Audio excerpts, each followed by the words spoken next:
Well, it's that time of the year again. The sun's out.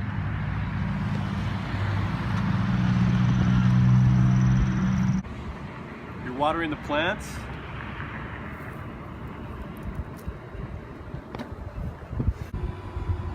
And you gotta start mowing the lawn. And of course, it's finals week. You know what comes after finals week? You have to go home to your parents and deal with them for the whole summer. Well, no need to worry about all that, because I'm here to teach you how to survive the entire summer through communicating more effectively with your friends and family. So sit down, relax, stay a while. Out of the vast amounts of topics that we could discuss on how to communicate with our family and friends more effectively, I've thought of three main topics that I believe would be more effective and they are more crucial to this certain scenario. These three include how to handle emotion and how to face with the key challenges of family relationships and friendships. So I want to start off with emotion. And with that, I want to kind of explain the 5 features of emotion. The first is that it's reactive. The second is that it involves psychological arousal. It also requires awareness and labeling. Also, it includes that you have to have some sort of normative lens, which kind of means for different cultures, there's different viewpoints on certain things. And the final one is that the emotion is managed and expressed through communication, which is kind of what we're talking about anyways, but that's a very important feature in that entire segment. So with our given scenario on how to deal with our friends and family during the summertime, there are 5 different ways that we can maintain our emotions.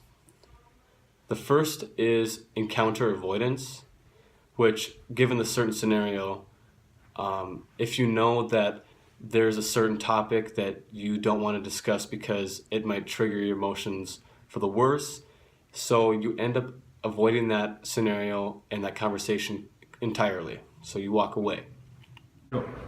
So, son, how are your grades? You know what? I gotta go hang out with my friends right now. We'll talk about this later. So as you can see from the video, encounter avoidance isn't really the best option for communicating effectively. So there's also another video and another scenario that we can incorporate, which is the second one. It's called encounter structuring. So what this means is if you can't really avoid the conversation or the topic, you try and talk about something else to avoid that. Well, you know, Matt, we're nearing the end of the semester, so I'm just kind of wondering how are your grades? Look how lovely it is outside. It's beautiful, right? So in that way, encounter structuring isn't really the best option either, because it doesn't really resolve any conflict that you have with either your friends or family that actually do need to be discussed. So the third option for maintaining your emotion is called attentional focus, which pretty much means that even if you are in that certain scenario and you're talking about the topic that you don't want to discuss, you focus on the positive aspect of what you're trying to avoid in the first place. So, Matt, your grades aren't cutting it right now. I'm going to need you to get those grades. You're going to need to pump those rookie numbers up, because if you want to get that scholarship where you're at right now, it's not cutting it. You know what, Dad? You're right. I'm gonna get those grades up. For you. For you. So obviously, attentional focus is probably one of the better options for maintaining your emotion in a given scenario for now, because of the fact that it lets you step back and kind of analyze what you're trying to avoid in the first place, and it gives you a better understanding of the whole scenario in general. Now, the next option is probably the worst option that you can ever do, which is to desensitize yourself from your own emotions. All right, Matt, why haven't you gotten those grades up?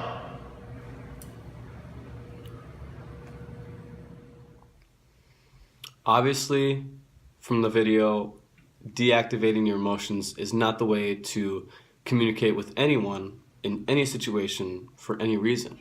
It's really the worst option. Luckily, there's one more option, which is actually the best option, which is called reappraisal. Reappraisal is expressing your emotion and using attentional focus without venting at the other person. Matt, it's almost the end of the semester. Why haven't you gotten your grades? You know what, Dad? You're right. I'm sorry. I should really work on my grades. I'll do better next semester. Moving away from emotion, let's talk about the key challenges of a family. Each family has a different type, and each family also has different communication patterns. So the key challenges can be different for each family. But the most common include different family dialects, privacy rules, and even interparental conflict. There are two family dialects that are a part of the key challenges of any family relationship. And the first is autonomy versus connection.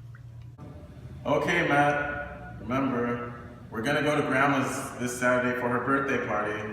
This Saturday? I'm hanging with friends this Saturday. What? The other dialect is openness versus protection. This means that we want to share information, but we also want to keep it private in what we're discussing, depending on what we're communicating about. I remember when Matt used to lick juice off the floor senior year. I remember that too. But Mom! With the examples that we've seen so far, you can tell that the privacy rules kind of correlate with the dialects of both openness versus protection and also autonomy versus connection. Also, interparental conflict is the other aspect in the key challenges of a family relationship. Interparental conflict can be learned through watching your parents manage their own type of conflicts, and that emotion can spill over onto the kids later in life. Three key challenges in a friendship is betrayal, geographic separation, and attraction. Betrayal is the violation of a friendship rule, which usually starts at the beginning of the friendship. Now, this is the most commonly reported reason for ending any friendship, and the way to deal with it is to manage your emotion, evaluate the betrayal on if it's a big betrayal or a small betrayal, and repair or end the friendship in the first place, depending on the size of the betrayal. Now, in our given scenario, geographic separation can pose as a problem, or it may not.